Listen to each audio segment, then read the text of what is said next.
Your decisions decide your habits. Daily habits decide your destiny. That's a Chinese proverb, and it is extremely good advice. And what we ask you to do is make the decision every day to form the habit of following the charts 10 to 15 minutes. It's not a lot to ask out of 24 hours, 5 days a week at the most. Sometimes we have short market weeks that are only 3 or 4 days. So please, please follow the markets with us each and every day. It will give you incredible returns if you'll just do it. You can't do it all on one day, each and every day, a little bit of time. Don't forget, Patreon members, we have our live question and answer call-in session the first Wednesday of every month. And of course, that will be this next Wednesday. I believe that is the 4th of August. We sent you out a notice with the 20 weekly vertical crossovers we sent out yesterday. So again, check that out. Your instructions on how to call in are in there, or to join us via your computer screen. Remember, we always try to videotape that for the folks that can't join us. So make sure you get your questions in regardless of whether or not you can be there in person. If you want to know about being a Patreon supporter, would like to become one, then follow the link in the show notes. Either 3 of those levels of support will get you into the call. Let's jump into these charts. We see everything down for the day but 20-year bonds. Let's see how this week ended. We look at the S&P 500 on the weekly chart, and we can see that the price percent oscillator is really just sort of sitting there. It might even be pulling away a little from the red signal line. We see the derivative oscillator, which is positive, gaining some momentum. We do see that we had a higher high throughout the course of the week. But again, we still have this divergence that's going on where prices continue to move up while we're in a weekly vertical crossover going down, and the price percent oscillator is lower than it was when the market was lower, which doesn't make any sense at all. What it shows us, of course, is that we have a devolution in the evolution of price when we look at the price percent oscillator, and that divergence cannot stand. Typically what that means is that you're going to see things roll over at some point. This has been a long one in the tooth. We do show that the leading indicator, that is the derivative oscillator, is gaining a little bit of momentum. Let's dig a little deeper, look at the 2-day chart. And of course, this latest candle is the first day of the latest 2-day candle, so it's not finished drawing yet. It's a red hammer, and what that means is we've got a red open box, a slowdown in the up movement. Doesn't seem to be much of a wick or a shadow on the bottom. There is one on top. We don't have a crossover yet, but we will continue to watch and see what's going on. Now, one thing for you to keep in mind is, of course, if we have this crossover going down, what does that mean for us? Well, that means that the 2-day, which it did before, and it was quite short-lived and did not work. It's a 2-day recross. At some point, the 2-day recross may work. It may work this time. So if you have a chance to practice, trade it. Check it out at the close of the market on Monday. See if indeed there is a 2-day recross going down. If so, maybe that will help mark the end of this latest up move. Don't know if that's going to happen. Derivative oscillators gaining downward momentum, so keep an eye on things. Mark that on your weekly market worksheet. Pay attention to it. This is just the first day of the latest 2-day candle. It'll finish drawing Monday afternoon. That'd be your jumping in point. Let's look at the half day.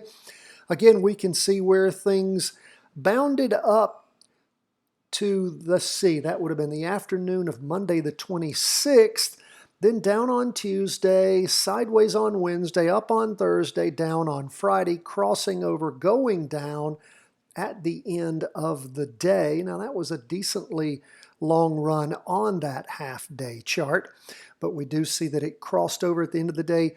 Actually, the derivative oscillator crossed over at the beginning of the day, so we'll keep an eye on things. Again, main thing for you to note is watch the market at the close on Monday to see if you have a jumping in point on a 2-day recross going down. And again, not saying it's necessarily a good move for you, but it is going to be a possibility, and there are reasons to support it. So see what everything looks like on all the charts around 350 on Monday. Let's look at what's going on the Qs. It was down 0.53% for the day. And of course, we had 3 weeks of green up candles slowing each week over those wrong. We had we've had multiple weeks, but on this latest trend line, 2 weeks of up movement slowing that 3rd week. And then, of course, this week, we see where things, did they reach a higher high than the prior week? I believe just barely by about 20 cents. I think we've covered that a couple of times this week. 368.89, 368.48. Yes, reached a little bit higher high. That price percent oscillator, though weakening along the way, is flat right now. Derivative oscillator also lost energy. But again, still positive on both of those. Now let's look at the 2-day.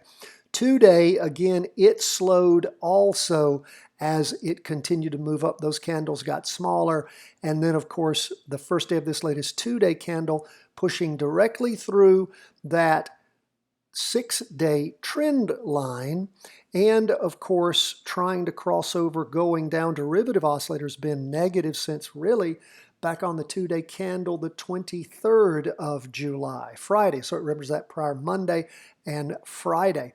So what are we looking for here? Well, don't forget the Qs, unlike the S&P 500, is on a confirmed weekly vertical crossover going up. So this would be taking you positively out of the Qs trade if indeed that crosses over going down and closes. Now you could have gotten out before then for any number of reasons, but this would be sort of your last gasp of yes, you now have total confirmation. Go ahead, take your profit, leave. Now it could bounce off on Monday and may not happen, so again, might give you a good reason to stay in if you did that practice trade back when we had the opportunity to jump into that. So, and we'll continue to watch and see. That started with that weekly vertical crossover back on the week ending the 2nd of July. Now, let's lastly look at the half day. What has the half day done here lately? Well, it crossed over in the morning, heading down in the afternoon as far as the price percent oscillator and derivative oscillator goes. Let's go ahead and move our trend line. We can set that up. Won't be a great trend line, but at least it'll give us an immediate visual clue that we're heading down on that half-day chart. That's where we are when it comes to our stock index. And let's move on to bonds quickly. What do we see going on there? Bonds up for the day 0.47%. And check it out, just continues to move up. Price percent oscillator did lose some did head up this week. Derivative oscillator did lose a little bit of energy. Red open box candle.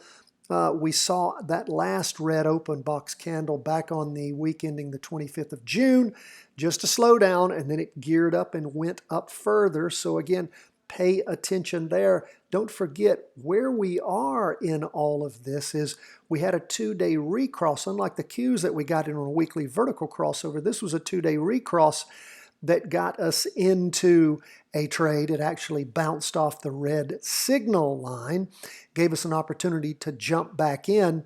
So as we watch the 2-day, we can see where on Wednesday, the 21st of July, we hit the latest high, and it's just really been tracking sideways a little up this first day, last day of the week, first day of the latest 2-day candle. Still riding up though, that 2-day trend line. Price percent oscillator still positive, but heading down. Derivative oscillator's gone negative 3 days now. So do pay close attention to that. Start having violations of your 2-day trend line, and particularly if on Monday it's a big down day for 20-year bonds, it might be a call for you to pull that trade, although it could bounce off again or start moving up, and you might just stay in and ride that gravy train. Let's see what's up with the half day. It has been negative for quite a while.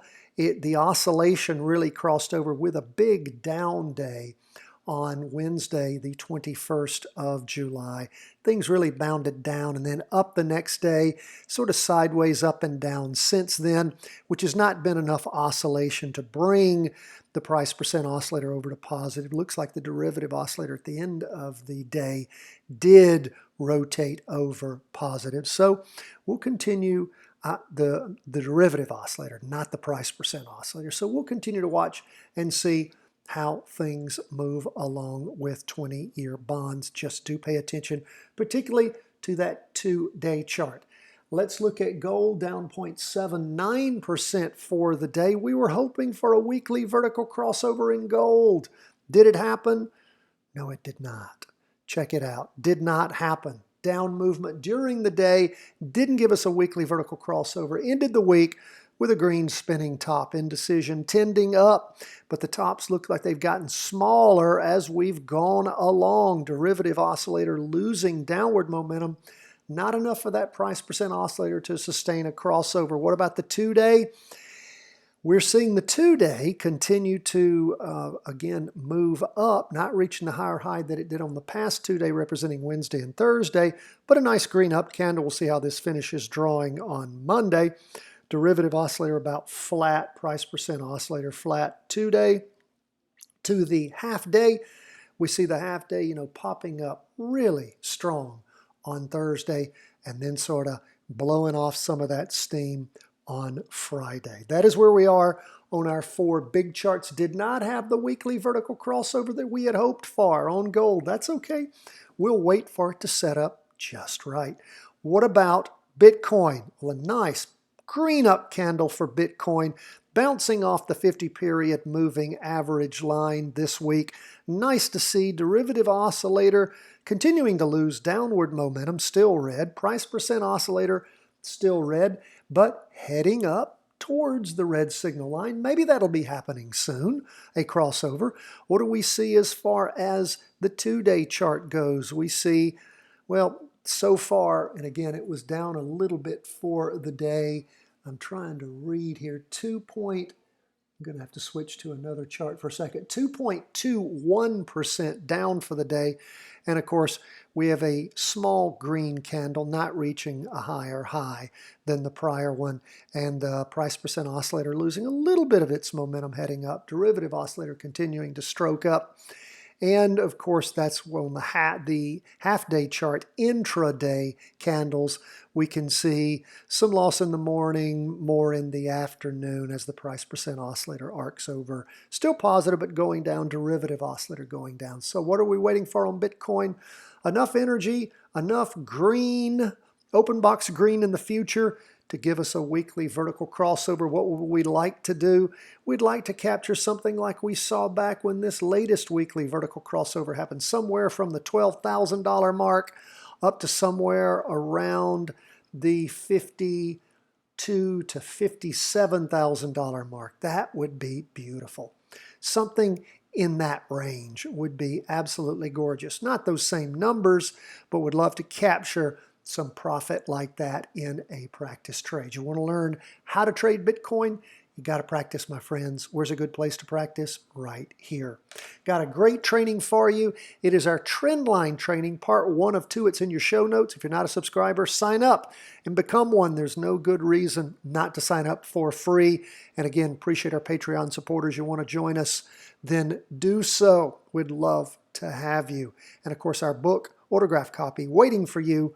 Follow the link in the show notes. God bless, my friends. All the best from the whole team at Charting Wealth World Headquarters.